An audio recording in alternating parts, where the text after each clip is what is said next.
Now you can be like, okay, well, he's dusty and he can't find his birth certificate and he reads with his finger, but you know what? He's got a Gucci belt.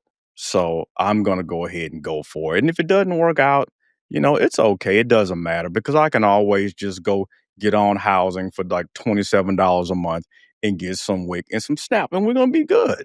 If you didn't have that parachute, your coochie management will have to be a lot better. You'd have to be a lot more judicious with your cooch about who you let shoot up the club. And I think that's the point that Jay is getting at, right? That's the poor coochie managed subsidy that we're talking about. And the government is making that possible. And I feel really bad about that. No, I'm not talking about people who you need it temporarily, couple of months, get on your feet, life happens. I'm okay with that. I'm talking about this is your lifestyle. You are going to Miami multiple times a year. You're going to Vegas because your rent's $27 a month and you're buying $300 worth of crab legs and steak and Oreos and the flaming hot Doritos, which are quite tasty. I'm all for that shit. Just buy it with your money. I'm okay with that. That's all I'm saying. That was my inner right wing to the right of Genghis Khan side of me that I have not let out too often, but it came out for this segment. So shout out to me. Okay, so I'm gonna jump in super quick and say this, right? While we got folks clapping and all that good stuff, I understand exactly where you're coming from. But you know what, though? I think that what we're neglecting is that it took two to have that partner. You put all the responsibility on the woman in regards to the having the baby. And I understand why, No, because she's I the one. didn't. I didn't. I said they should have got condoms. The man is responsible too. Raw sex is for winners. You use condoms, sir. You are not there yet. You are Okay, not I in the winner's support that. circle. Okay, I support you adding that piece right there and clarifying. So let me pull back a little bit then and say this. So the $40 coochie and holla, as well as talking about, oh, you 63. can't. Oh, I'm sorry. Thank you for adjusting for inflation. $63. Coochie and holla. I think that ultimately these men who are looking at that and seeing this as an opportunity, one, is disgusting. Two, I also think that this speaks to those, I bet they thought they were nice guys too. As a matter of fact, I think they're walking around right now saying, yeah, I'm a nice guy, but I always finish last. But now I got this opportunity. I got this opportunity to get me some $63 cooch.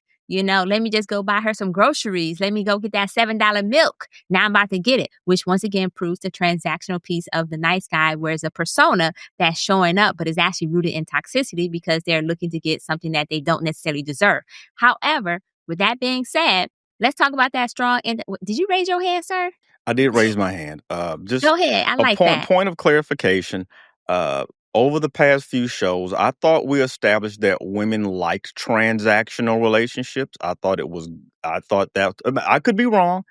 Are women now taking the position that they do not like transactional relationships? So let me go ahead and clarify. Over the course of several episodes, it wasn't that women were saying we like transactional relationship. We're saying that the relationship had been reduced to just transaction, which is why so many men be up in their feelings when they think they're being taken advantage of by women because they went into the relationship leading with their wallets first and foremost and not recognizing that they still needed emotional intelligence, which is why some of the men who yell traditional isn't getting traditional and hate modern women because they didn't evolve to include that emotional intelligence piece. So that's what we're saying. But I like the way you try to throw that in there because it is still wrong because it's still predatory in nature. Now, we did talk about men pursuing and whatnot. So I appreciate him wanting to pursue that woman, even if it's under the wrong guise of let me get her that $63 and this meal for her kids, because he pointed out that they're pursuing women with kids. And it was like these women already had enough going on their plate. So hopefully these women are practicing discernment as well because they're being now single mothers is the rave then I guess because of this whole thing. I just want to walk back one point and say this.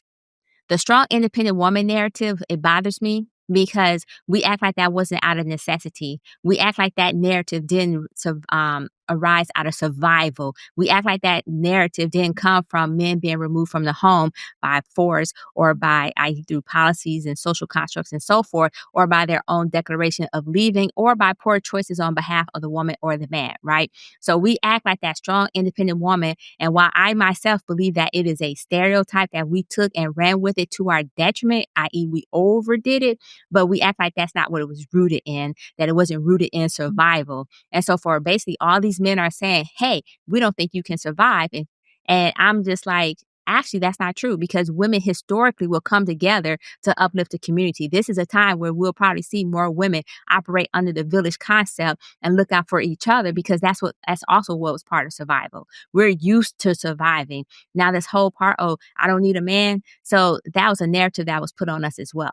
Right. And it was a false narrative because I see some women who may say, oh, well, I don't need a man, but they're not saying I don't need a man to say I don't want a man. There's a difference. See, women were saying I don't need a man. They want a man because when you need somebody, that means you need them for survival. You need them for, it's a necessity. But to say I want somebody, it means they're choosing you. They want you to be with you because they value who you are and past whatever you can provide for those basic necessities in life. And that's the part of the conversation men forget. It wasn't I don't need a man, it's I want a man. There's a difference between that. But hey, I'm just going to say for me personally, because I actually did research on all of this, and Tia already pointed out who actually benefits the most from SNAP benefits and overall welfare benefits. And so I think that is just a little, I'm saddened to see what's happening. And I'm also sad to see how people are going to take advantage of this. I wouldn't be surprised if more scams pop up and not just scamming women out of cooch. And there are going to be some women who probably be like, you know what? You bought me $200 worth of groceries. You gonna get this tonight. I wouldn't be surprised because groceries expensive. Yeah, yeah. He gonna come through with the groceries, and she's gonna put on Paw Patrol, and they're I gonna go in wouldn't the be room and close the surprised. door. You know what I'm So, saying? It's the Jay, first how sign do of you feel about distress. S&M How is this a submission? scam? I feel like you're like incredulous. I can feel it coming through the screen. There's a lot wrong here. First, how is it a scam? Okay, it's not a scam. If she wants to trade some booty for some books, that's not a scam. It's only a scam if he tells her, "I'm gonna rock your world too, girl," and he don't. Okay, girl, you got scammed because you thought you could get some good, and you just got some. So yeah, okay, then you got scammed. Otherwise, you guys are making a trade.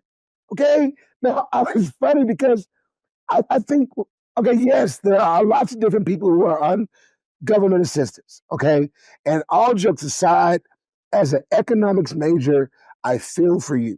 I truly do. I know how hard this is. I know that people are just barely making it.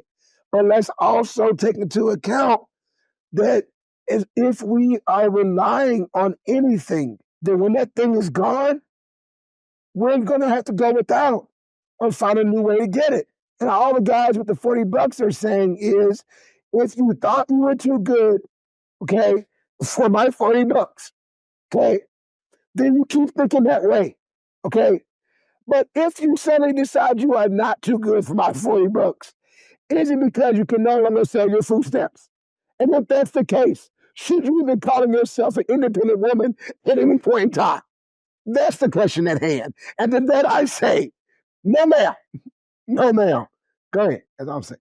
I wanted to clarify super quickly that when I talked about scam, I wasn't talking about the transactional of $63/$40 for Cooch. I was actually talking about the possibility of scammers arising more so from like ATM scams and so forth. Because whenever there's a deficit somewhere, somebody else, that's when crime actually increases because you're taking away the basic necessity. I also want to point out too that needing community support, i.e. these food stamps, isn't actually weakness, it's economics because we've already identified that we're all in hard times. There's people, and as a matter of fact, this was created as a result of the Great Depression and when they fell on hard times and had to do the food pantries and the churches didn't really step up like they used to. And so this was created as a result of that. And so I think that for us to act like community or this assistance from the government or even any type of assistance is something that's negative is also part of the reason why we're in the situation that we're in today, is also a reason why so many people voted against their own interests because they were viewing that these are all so-called entitlements and so forth versus recognizing that sometimes safety nets are needed in the community because as we already pointed out, Walmart's not paying. Amazon's not paying, fast food's not paying. All these people, we have 15 years of stagnation in wages from $7.25, and we just heard milk like $7, and wages have been minimum wage $7.25 across the board for the most part. And so that's why this subsidy exists. Now, as far as men taking advantage of it, if the women are down, like I already pointed out, there are going to be some women like, oh, you got me, yay. And that's cool. It is what it is. I'm not knocking that either. You know what I'm saying? I just think it's a little creepy for these men to be broadcasting it this way. But at the end of the day, it is what it is.